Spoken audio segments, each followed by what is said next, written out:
मेरा नाम रानी है और आज मैं आपको अपनी जिंदगी की एक ऐसी कहानी सुनाने वाली हूँ जिसे कभी किसी को बताने की हिम्मत नहीं जुटा पाई। दोस्तों, मेरी उम्र 25 साल है और अब तक ना तो मेरी शादी हुई है और ना ही कोई रिश्ता पक्का हुआ है। मैं अपने पिताजी के साथ रहती हूँ क्योंकि 2 साल पहले माँ हमें छोड़कर चली गई। मेरा एक बड़ा भाई है विशाल, जो मुझसे 3 साल बड़ा है और शहर में अपनी पत्नी के साथ रहता था। मेरी कहानी वास्तव में वहां से शुरू होती है जब विशाल भैया ने अपनी पत्नी से अलग होने का फैसला किया। लगभग 1.5 साल पहले की बात है। तलाक के बाद वो हमारे घर वापस आ गया और फिर से हम तीनों, मैं, पापा और विशाल, एक साथ रहने लगे। सच बताओ तो मुझे हमेशा से एक बात परेशान करती आ रही थी। जब भी मेरे लिए कोई रिश्ता आता वो आगे नहीं बढ़ता, ना तो कभी सगाई तक पहुंचता और ना ही शादी की बात। ये स्थिति मुझे बहुत व्याकुल करती थी। मेरी उम्र की सभी सहेलियां न सिर्फ विवाहित थी बल्कि उनके बच्चे भी हो गए थे और मैं अभी भी अकेली थी। ना कोई जीवन साथी, ना कोई विशेष अनुभव।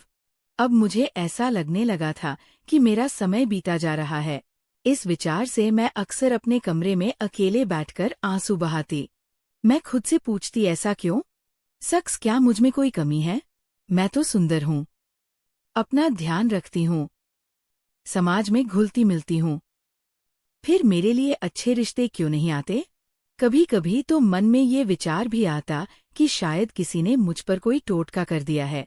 थॉटफुल फोमो, इन सब विचारों से मैं मानसिक रूप से टूट रही थी। लेकिन जब विशाल भैया अपनी पत्नी को अपना फ्लैट देकर हमारे पास लौट आया तो मुझे थोड़ा सुकून मिला। मुझे लगा कि अब मेरा भाई मेरा साथ देगा, क्योंकि अकेलेपन में मैं बहुत ऊब जाती थी। पापा तो शाम होते ही अपनी दवाइयाँ लेकर सो जाते थे और मैं अकेली बैठी रहती। हालांकि भाई और भाभी के तलाक से मुझे दुख भी था, क्योंकि मुझे भाभी बहुत प्यारी लगती थी।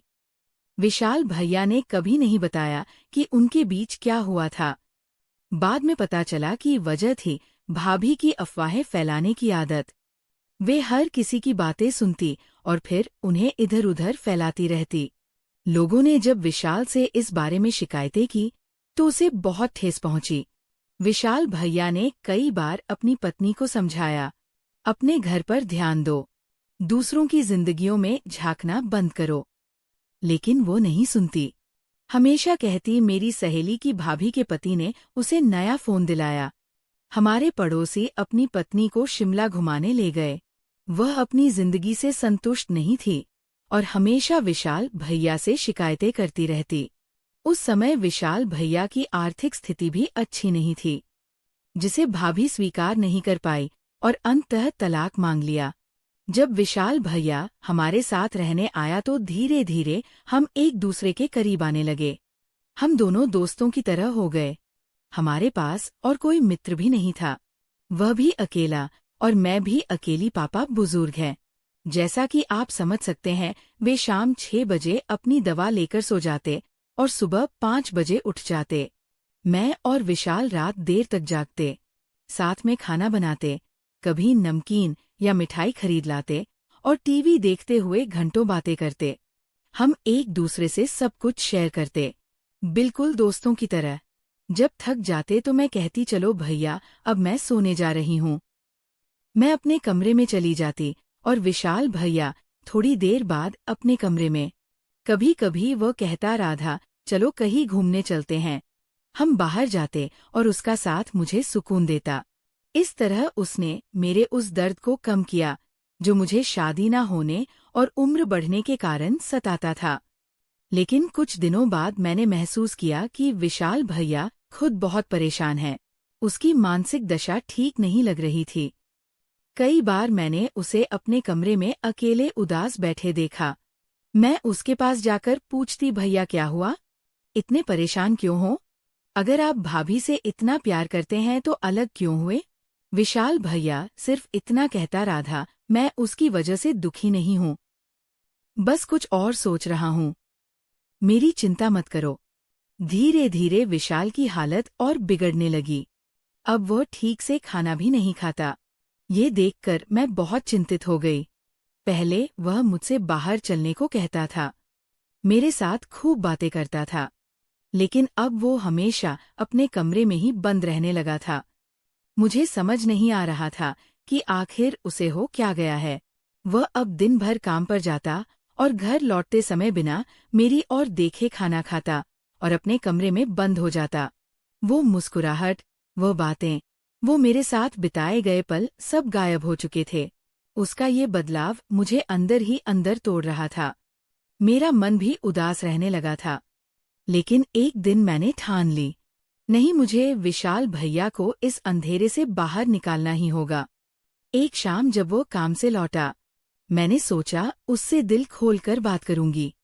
उसके कमरे तक पहुंची तो दरवाजा थोड़ा सा खुला था। अंदर झांकने पर जो दृश्य मेरी आंखों के सामने था, उसने मेरी सांसें थाम दी। विशाल भैया, अपने स्पीकर की आवाज इतनी थी कि मुझे सब कुछ साफ सुनाई दे रहा था। मैं जैसे पत्थर बन गई थी, ना पाँव हिला सकती थी, ना नजरें हटा पाती थी। उसकी आंखें स्क्रीन पर जमी थी और उसके हाथ, मैं समझ गई थी कि वह क्या कर रहा है। किसी तरह खुद को वहां से खींचकर अपने कमरे में लौट आई। अपने बिस्तर पर बैठी तो दिमाग में वही दृश्य बार बार घूम रहा था। विशाल भैया का बिस्तर दरवाजे के सामने ही था, इसलिए मैंने सब कुछ स्पष्ट देख लिया था। उसकी हर हरकत, हर भाव, ये मेरे लिए बिल्कुल नया अनुभव था। मन में एक अजीब सी हलचल होने लगी थी। उस रात मैं सो नहीं पाई। अलग अलग विचारों ने मुझे घेर लिया था। अगली सुबह जब उठी तो विशाल भैया काम पर जा चुका था। अनजाने में ही मेरे कदम उसके कमरे की ओर बढ़े। वहां उसके बिस्तर पर कुछ निशान थे, जो रात की घटना की गवाही दे रहे थे। उसकी आंखें हरकतें, और उसका मैं अपने विचारों से ही शर्मिंदा हो गई। शाम को जब विशाल भैया लौटा, मैंने हिम्मत जुटाकर कहा, भैया, बात करनी है आपसे। वो बोले, अभी नहीं राधा, मैं थका हुआ हूँ, अपने कमरे में जा रहा हूँ। उसने बिना मेरी ओर देखे कहा। मैंने कहा, प्लीज भैया, सिर्फ थोड़ी देर, आप अब मुझसे पहले जैसे बात भी नहीं करते। मैंने विनती की। उसने आह भरी, ठीक है, मैं थोड़ा आराम कर लूं, फिर बात करेंगे। मैंने सिर हिलाया, लेकिन कुछ देर बाद फिर से उसके कमरे के पास से गुजरी तो वही आवाजें सुनाई दी। वो फिर से वही कर रहा था। मैंने इंतजार किया। जब वो बाहर आया, मैंने सीधे उससे पूछा, भैया, आप कब तक ऐसे रहेंगे? मैं आपकी हालत देखकर बहुत परेशान हूँ। उसने गहरी सांस ली। राधा, मुझे लगता है मुझे फिर शादी करनी चाहिए। मैं तंग आ चुका हूँ अकेलेपन से। मैं समझती हूँ भैया, मैं भी तो यही चाहती हूँ। अपने लिए मैंने धीरे से कहा। फिर भैया, तुम अभी छोटी हो। उसने टालने की कोशिश की। मैं बोली, नहीं भैया, मैं छोटी नहीं हूँ, 27 साल की हो गई हूँ। फिर मैंने हिम्मत जुटाई और बोली, भैया, कल रात मैंने आपको देखा था, वह फिल्में देखते हुए भैया के ऊपर जैसे बिजली गिरी हो। उसका चेहरा लाल हो गया। क्या बकवास है ये, तुम मेरे कमरे में झांकती हो, कैसी बहन हो तुम? उसकी आवाज लगभग चिल्लाहट थी। उसके शब्दों ने मुझे छलनी कर दिया। मैं फूट फूट कर रोने रोने लगी और भागकर अपने कमरे में चली गई। दरवाजा बंद करके मैंने अपने आंसुओं को आजाद छोड़ दिया। मैं क्या करूं? क्यों इतना अकेलापन? क्यों इतनी उलझने? 5 मिनट बाद दरवाजे पर हल्की सी दस्तक हुई। वो विशाल भैया था। उसने धीरे से मेरे कंधे पर हाथ रखा और बोला, राधा, प्लीज मत रो। भैया, मुझे आपकी बहुत चिंता होती है। मैंने अपने आंसू पोंछते हुए कहा, मैं आपको ऐसे दुखी नहीं देख सकती। मुझे अपना भाई वापस चाहिए, वो जो हंसता था, मुझसे बातें करता था। विशाल भैया ने मेरी ओर एक अजीब नजर से देखा और बोला, राधा। कल मेरी बात सुनकर विशाल भैया की नजरें बदलने लगी। उसने मुझे पैरों से लेकर सिर तक देखा, ऐसे जैसे अब तक कभी नहीं देखा था। मैं उन नजरों, जब हम मेरे कमरे में थे, अचानक पापा को कुछ आहट सुनाई दी। वे उठे और मेरे कमरे की तरफ आ गए। पापा बोले, राधा, क्या कर रही हो इतनी रात को? कौन है तेरे साथ? पापा की आवाज सुनकर हम दोनों सहम गए। विशाल भैया ने जल्दबाजी में अपने कपड़े ठीक किए और जब दरवाजा खुला पापा ने हमारी हालत देखकर सब समझ लिया। ये क्या हो रहा है तुम दोनों के बीच? पापा गुस्से से कांप रहे थे। ये हमारा घर है, हमारा परिवार है। तुमने हमारी इज्जत मिट्टी में मिला दी। मैं शर्म से फूट फूट कर रोने लगी। पापा के मुख पर निराशा का भार देखकर मेरा दिल टूट रहा था। पापा बोले, राधा, मैंने तुम्हें इतने अच्छे संस्कार दिए, लेकिन ये सब क्या है? पापा की आवाज में दर्द था। और विशाल, तुझे अपनी बहन की इज्जत की भी परवाह नहीं। पापा के शब्दों ने हमें वास्तविकता का एहसास करा दिया। विशाल ने सिर झुकाकर कहा, पापा मुझे माफ कर दीजिए। मैं बहुत परेशान था और गलत रास्ते पर चल पड़ा। मैंने भी बिलखते हुए कहा, पापा, मैंने भी बहुत बड़ी गलती कर दी। मुझे माफ कर दीजिए। पापा ने गहरी सांस ली। उनकी आंखों में अश्रु थे, लेकिन वे मजबूत बने रहे। अब ये सब बंद करो। मैं नहीं चाहता कि हमारे परिवार की बदनामी हो। इतना कहकर पापा चले गए। पीछे छोड़ गए अपने टूटे हुए सपनों का मलबा। अगली सुबह पापा ने विशाल को घर छोड़ने का आदेश दिया। विशाल, अब तुझे अपनी जिंदगी अलग बनानी होगी, और राधा, मैं तुम्हारी शादी जल्द से जल्द करवाऊंगा। विशाल ने अपनी गलती स्वीकारे और दूसरे शहर में नौकरी ढूंढने चला गया। मैंने भी अपने भीतर के बुरे विचारों से छुटकारा पाने का संकल्प लिया। कुछ महीनों बाद पापा ने मेरे लिए एक अच्छा रिश्ता ढूंढ लिया। राहुल एक छोटी सी कंपनी में काम करता था। नेक दिल और समझदार इंसान थे।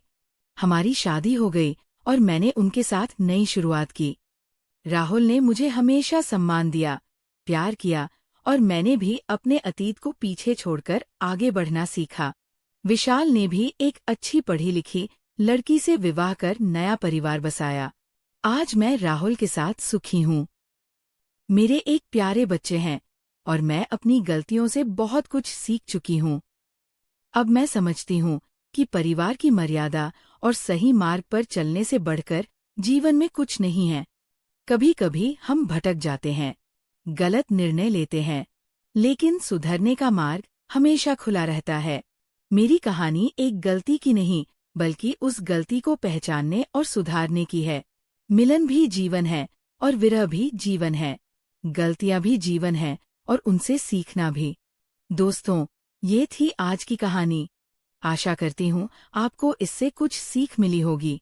दोस्तों, जीवन में कभी कभी हम ऐसे मोड़ पर पहुंच जाते हैं जहां गलत फैसले आसान लगते हैं, लेकिन हमें हमेशा याद रखना चाहिए कि हमारे निर्णय सिर्फ हमें ही नहीं, हमारे परिवार को भी प्रभावित करते हैं। मैंने अपनी जिंदगी से ये सीखा है कि कभी कभी हम अपनी कमजोरियों और अकेलेपन में ऐसे फैसले कर लेते हैं जो हमारे और हमारे परिवार के लिए सही नहीं होते, लेकिन हमें हमेशा अपनी गलतियों से सीखना चाहिए और आगे बढ़ना चाहिए। तो दोस्तों, आपको ये कहानी कैसी लगी? कृपया अपने विचार साझा करें। अगर आपको ये कहानी पसंद आई तो इसे लाइक और शेयर करें। ऐसी ही और कहानियों के लिए हमारे चैनल को सब्सक्राइब करें और बेल आइकन दबाना ना भूलें। धन्यवाद।